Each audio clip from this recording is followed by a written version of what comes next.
Hi, my name is Helene Achanzar, and I am a Chicago-based poet and editor. Today I will be talking a little bit about how to tell a story with a poem. And to begin, I'm going to share a poem called Sadie and Maud by Gwendolyn Brooks. Maud went to college.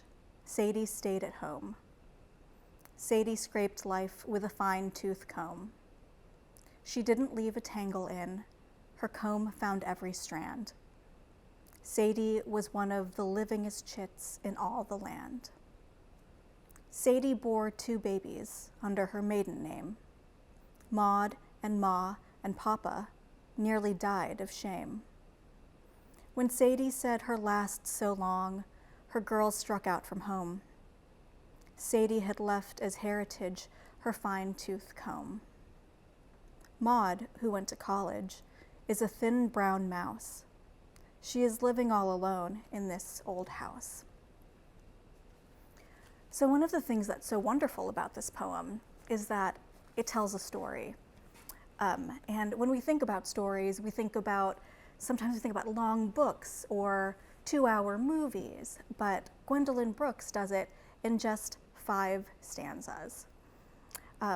And essentially what happens is that Gwendolyn Brooks tells a story about 2 sisters. The poem begins in the first 2 lines with Maud and Sadie.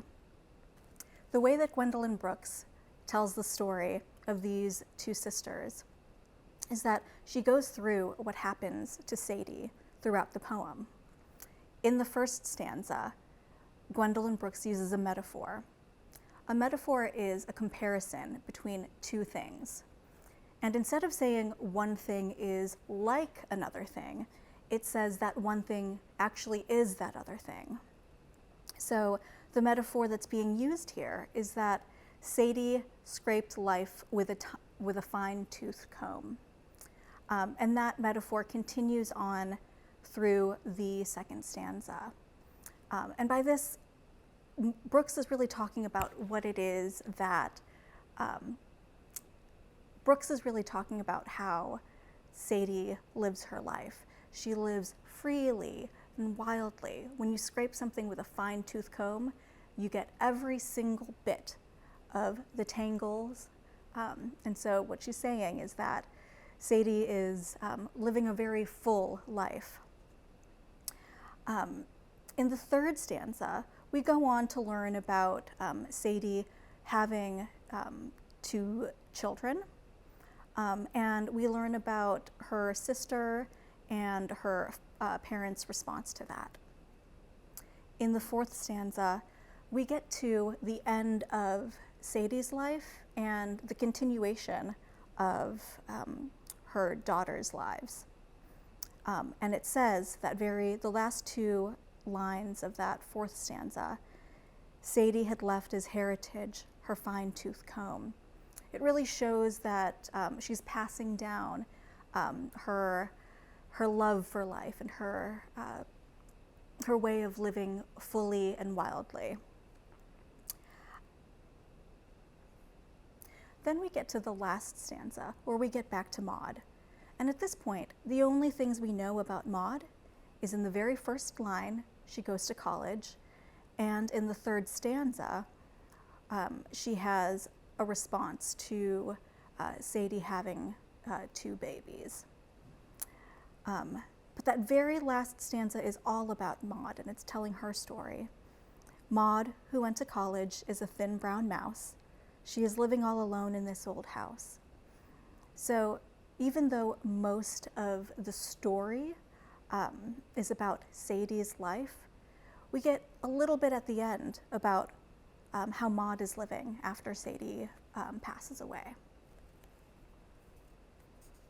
And I think what's wonderful about this poem is that even though we are just getting little bits and pieces of Sadie's life in relation to Maud's, we also get to know how different these sisters are.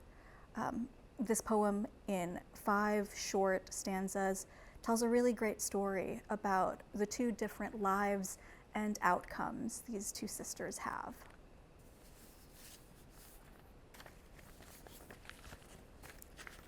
Now I'll share a second poem. It is one that I wrote, and it's entitled Good Life. 9 women at brunch all order eggs Benedict. I laugh at how boring my fury. This ambition to feel myself closer to an art. What distinguishes me from the people who order their ribeyes well done. I want to tell the rich girls I once had a good life. I spoke French and wore my skin tight. My Range Rover was green and men touched it. Now they ask me where I'm from and want me to commit some truly Asian acts. So I step on a packet of ketchup and ruin their weekend chinos. Happy as can be to ching-chong my way out of this interaction. And so in this poem, I also tell a story. At the very beginning, the speaker introduces the setting. We have a restaurant. People are eating brunch. We can suddenly understand the scene that's being set. The speaker then, instead of telling the story of a whole life, just talks about what happens at brunch at a restaurant. There are moments in the poem where the speaker reveals things about her life, things that have happened in the past, things that she feels in the moment. And what happens in this story, and it's a very short story, is really an interaction between a few people at a restaurant. And the way that the story ends is that the speaker wants to escape the conversation or this interaction that she's having with people. And so the story here is very short. In contrast to the Gwendolyn Brooks poem I shared, instead of spanning 2 people's whole lives, this story actually just takes place in one setting and in just a few moments in a certain place and time. Thank you so much for listening. I encourage you to try telling a story with your own poems.